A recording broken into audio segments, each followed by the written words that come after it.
Last night's debate between Vice President hopefuls Tim Walz and J.D. Vance did not produce the fireworks of the presidential debates, but in a post-debate scrum between Donald Trump Jr. and CNN's Caitlin Collins, she made him instantly regret his attempt at a drop-the-mic moment, and I have the breakdown for you next.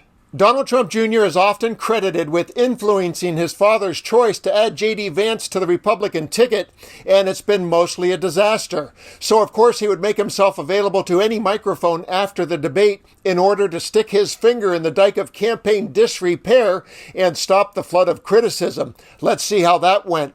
Collins indulged Jr. while managing to sneak in several zingers, including her drop-the-mic moment that you'll see in just a minute. Meanwhile, let's begin with Jr.'s mention of facts, followed by a comical clip of Vance pleading, "I was told there would be no fact-checking."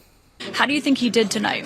I thought it was a masterclass. It was just an incredible performance, just real command of the facts. Didn't let sort of the fake fact check, try to steamroll him. He came back with actual facts.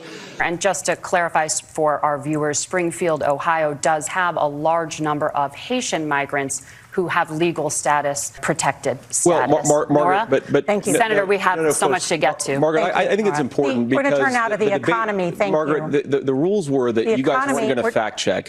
And in this exchange, watch as Collins turns Jr.'s compliment of Vance being a rare Republican, comfortable with the issues, into a question about his father being uncomfortable. I think he was actually very comfortable on so many of the issues that Republicans tend to fail. He was probably more comfortable in those issues than most Republicans are, even on our strong points. So I think it was an incredible debate. Do you think he was more comfortable in those issues than your dad was in the last debate?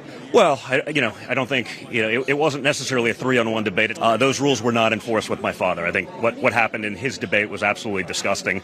And I think the American people witnessed that. I think they saw the bias that's out there in the media. I think they see that we are literally up against $1 trillion of mainstream media. You're up against $1 trillion of big tech functioning as the marketing department for the other side. But the reality is, Caitlin, the world is watching what's going on right now. They see it when they go to the grocery stores on a daily basis.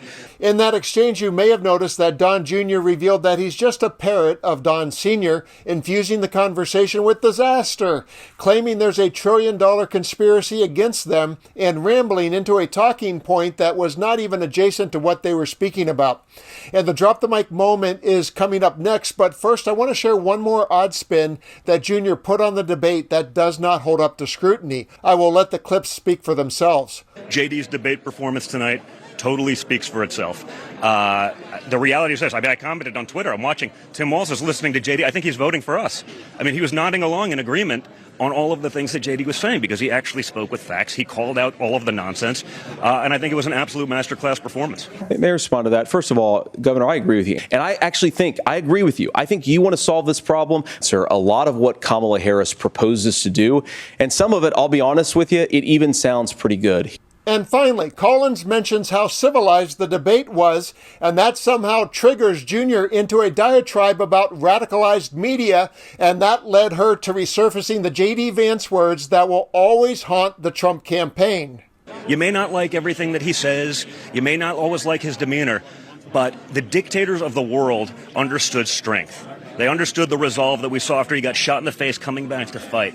The media has radicalized the people that are trying to kill my father. I've had to deal with that twice now in the last 2 months. I've had to have that conversation with my 5 young children twice in the last 2 months about someone trying to shoot their grandfather. That didn't just magically happen. That's not him. That's a media-created fake Russia scenario. They ran with it for years. Even when it was disproven, they still ran with it. That environment wasn't just created by Donald Trump. Okay, but can I say, you can't blame, and everyone wants your dad to be safe. No one wants the threats against his life to happen, but you can't blame the media for those threats. There's been no evidence that's what drove those. And allows people to have a platform to call someone literally Hitler every day for 9 years, it creates it. Okay. Whether you want to believe it or not, that's a fact. But as you know, J.D. Vance once likened your dad to Hitler as well. He questioned if he was America's Hitler. Historically, vice presidential debates don't move the dial much when it comes to election day results. But I think the exchange we saw with Jr. further exposes what we get from Donald Trump. It was unprecedented and bizarre when he appointed his daughter a real estate and fashion mogul and her husband to roles in his administration. And it's equally bizarre that he trusted his son with the VP recommendation of J.D. Vance, who Jr. now has to defend each day. But I have a theory on this.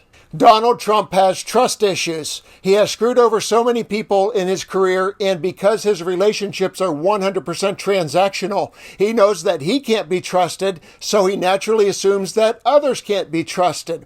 And with that paranoid and narcissistic mind of his, he would prefer that only family members do his bidding. Everyone knows his ideal scenario is to be an authoritarian dictator, but I think he would definitely settle for being the king of a Trump family monarchy. I'm Dan, thanks for watching, and let's continue to occupy democracy together.